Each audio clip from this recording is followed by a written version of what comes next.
The teachings of Jesus Christ have shaped millions of lives for centuries, offering profound insights into love, forgiveness, and spiritual wisdom. However, what if there were more teachings, ones that remained hidden or lost to history? Across various cultures and traditions, whispers of additional teachings have emerged, suggesting a deeper spiritual well to draw from. This introduction sets the stage to explore historical evidence, ancient scriptures, and the lessons these hidden teachings offer for modern life. Join us as we embark on a journey to discover what might have been left out of conventional narratives.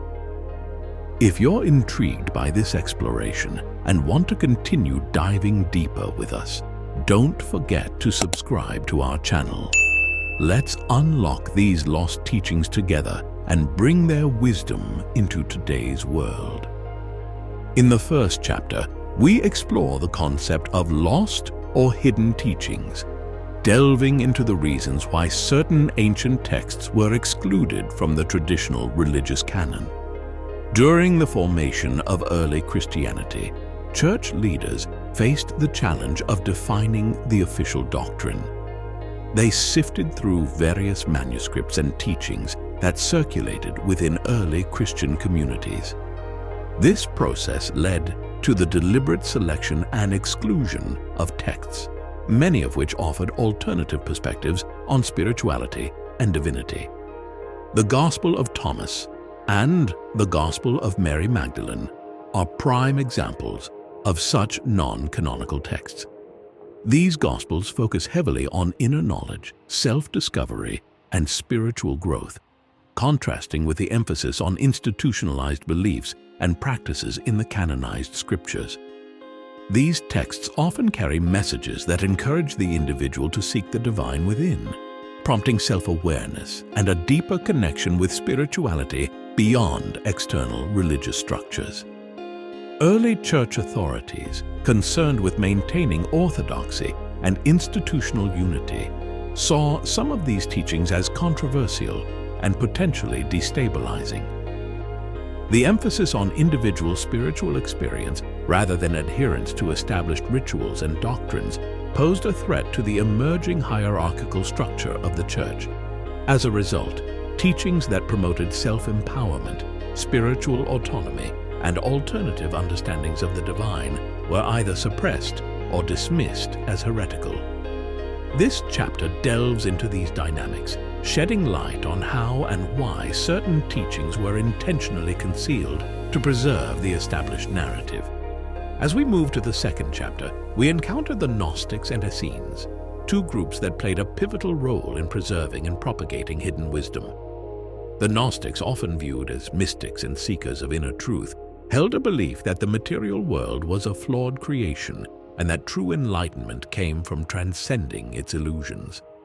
Central to their teachings was the notion that within each individual resided a divine spark, a fragment of the greater divine essence.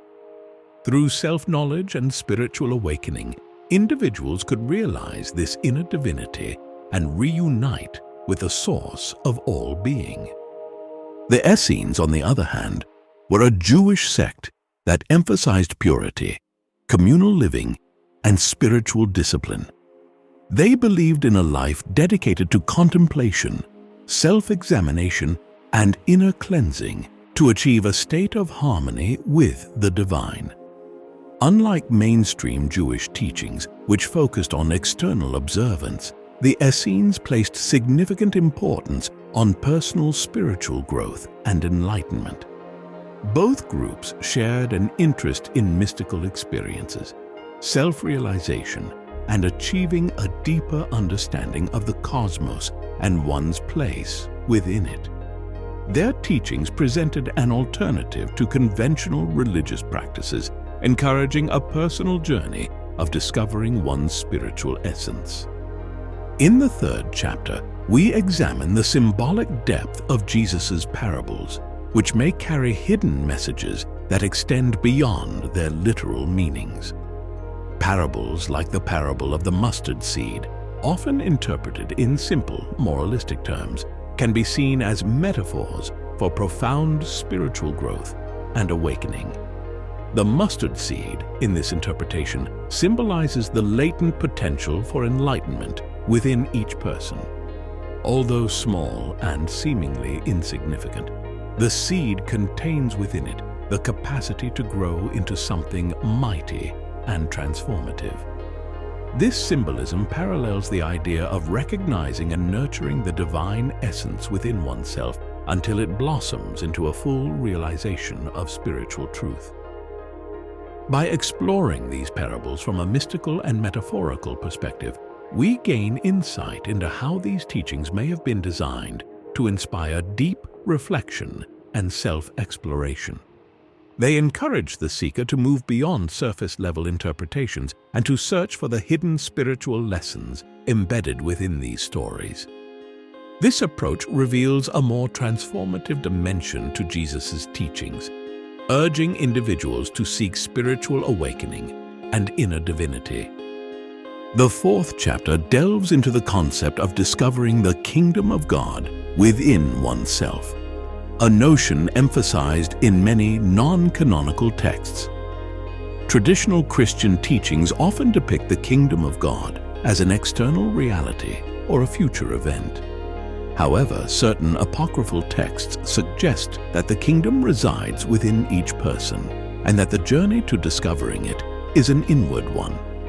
This radical notion challenges conventional beliefs and calls for a shift in perspective, from looking for salvation in external rituals and institutions to embarking on a personal journey of self-awareness and transformation. This internalized view of the kingdom of God redefines spirituality as a deeply personal and introspective experience. It invites individuals to cultivate a relationship with the divine presence within and to awaken to their spiritual essence. This approach shifts the focus of one's spiritual journey from adherence to external dogma to a process of self-discovery, self-awareness, and internal growth. In the fifth chapter, we reframe the role of Mary Magdalene in early Christianity based on non-canonical texts. The Gospel of Mary presents Mary Magdalene not merely as a follower of Jesus, but as an enlightened teacher and a confidant who possessed deep spiritual understanding. This portrayal contrasts sharply with her traditional depiction as a penitent sinner, highlighting her significance as a keeper of hidden wisdom. Her intimate relationship with Jesus, as described in these texts, suggests that she held a special place in his teachings and ministry. Mary's portrayal in these texts challenges the traditional patriarchal narrative of early Christianity. It also brings to light the possibility of lost teachings that emphasize divine femininity and spiritual partnership. The implications of her leadership role extend beyond gender dynamics. They point to an alternative understanding of spiritual authority, one that values inner wisdom and direct experiences of the divine over hierarchical structures and external validation. The sixth chapter explores the notion of sacred love and divine union, potentially shared by Jesus and Mary Magdalene. Some texts and interpretations hint at the idea that their relationship was centered on compassion, unity, and spiritual transformation. The concept of divine union transcends physical relationships and touches upon the profound spiritual connection between two individuals. Such teachings could inspire a deeper understanding of love as a force that unites and transforms both within human relationships and in one's connection to the divine. The emphasis on spiritual love in these teachings suggests that compassion, empathy, and unity are not merely moral virtues, but pathways to experiencing divinity. This perspective invites individuals to cultivate these qualities within themselves, thereby fostering a sense of unity with others and with the divine source. By exploring the spiritual dimensions of love, This chapter reveals how these teachings could lead to a more profound understanding of human relationships and spiritual connection. In the 7th chapter, we delve into the unique sayings found in the Gospel of Thomas, focusing on their emphasis on self-awareness and inner divinity. Unlike the canonical Gospels, the Gospel of Thomas is not structured as a narrative, but as a collection of sayings attributed to Jesus. Many of these sayings, such as "the kingdom of God is within you," invite introspection and self-exploration, encouraging individuals to look within themselves for spiritual truth. The sayings in the Gospel of Thomas suggest a path of inner discovery, where enlightenment is attained not through external rituals or doctrines, but through the realization of one's inner divinity. This emphasis on self-realization aligns with the broader themes of hidden teachings and lost wisdom, inviting seekers to embark on a journey of self-discovery and spiritual awakening. By exploring these sayings, this chapter highlights the transformative potential of Jesus' teachings when approached with a focus on inner growth and enlightenment. In the 8th chapter, we explore the teachings presented in the Gospel of Philip, focusing on the spiritual mysteries and transformative aspects of divine love. This gospel presents salvation not as a distant promise or reward tied to adherence to external beliefs, but as a process of inner transformation and spiritual awakening. It delves into the nature of the soul, depicting it as an entity on a journey towards enlightenment and union with the divine. The Gospel of Philip emphasizes the intimate connection between the soul and divine love, portraying this relationship as the key to achieving true spiritual salvation.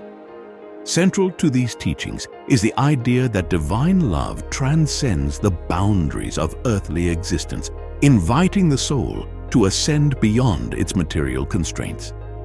This love is not merely an emotion, but a state of being, one that elevates the soul and brings it closer to divine truth. The text suggests that salvation is an internal realization, a process of awakening to the divine essence within oneself. It challenges the notion that salvation is something granted by external authorities, instead presenting it as a profound internal transformation that each individual can experience through self-awareness and a deep connection with divine love. Moving into the 9th chapter, we examine the intriguing possibility of reincarnation in early Christian beliefs. While reincarnation is often associated with Eastern religions, certain ancient Christian texts hint at its presence within early Christian thought. These texts suggest that the soul is on a journey of evolution, moving through various lifetimes as it seeks to achieve union with God. Reincarnation in this context is not seen as a mere cycle of birth and rebirth, but as a process of spiritual growth and refinement. This concept challenges traditional Christian views of the afterlife, offering a broader understanding of the soul's journey. It suggests that the purpose of reincarnation is not punishment or reward, but rather the soul's continuous evolution towards spiritual enlightenment. Each lifetime provides the soul with opportunities to learn, grow, and move closer to the divine. This perspective aligns with the notion of spiritual progression, emphasizing that the journey towards God is ongoing and that each experience contributes to the soul's development. The 10th chapter delves into the alignment of Jesus' teachings with the concept of karma, focusing on how his emphasis on forgiveness and compassion parallels the idea of spiritual accountability. Karma, as traditionally understood, is the principle of cause and effect, where one's actions create consequences that shape future experiences. While the term karma is not explicitly found in Jesus' teachings, his messages often reflect the underlying principles of this concept.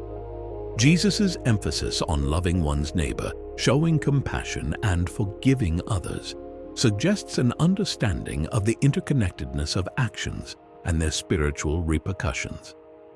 This alignment with the concept of karma invites a deeper interpretation of Jesus' teachings, encouraging individuals to take responsibility for their actions and their spiritual journey. It highlights the importance of cultivating qualities such as empathy, forgiveness, and kindness, not as mere moral virtues, but as essential elements of one's spiritual growth. By exploring these parallels, we gain insight into how the teachings of Jesus and the notion of karma both advocate for a life of intentionality, mindfulness, and accountability. In the 11th chapter, we explore the idea of embodying inner divinity, often referred to as Christ consciousness. This term is used to describe a state of enlightenment, love, and spiritual awareness that transcends the confines of the physical world. Embodying Christ consciousness involves recognizing and expressing the divine essence within oneself, moving beyond external worship to internal realization. It is not about adopting a title or role, but about aligning one's thoughts, actions, and spirit with the essence of Christ's teachings. The lost teachings emphasize this shift from external dogma to internal spiritual realization. They encourage seekers to cultivate a deep sense of self-awareness, compassion, and unity with all of creation. By embodying Christ consciousness, individuals are invited to live from a place of inner divinity, expressing love and wisdom in every aspect of their lives. This approach redefines spirituality as a journey of becoming, where one's actions and thoughts reflect the divine presence within. As we transition to the 12th chapter, we discuss the contemporary relevance of these lost teachings and their resurgence in modern spiritual movements.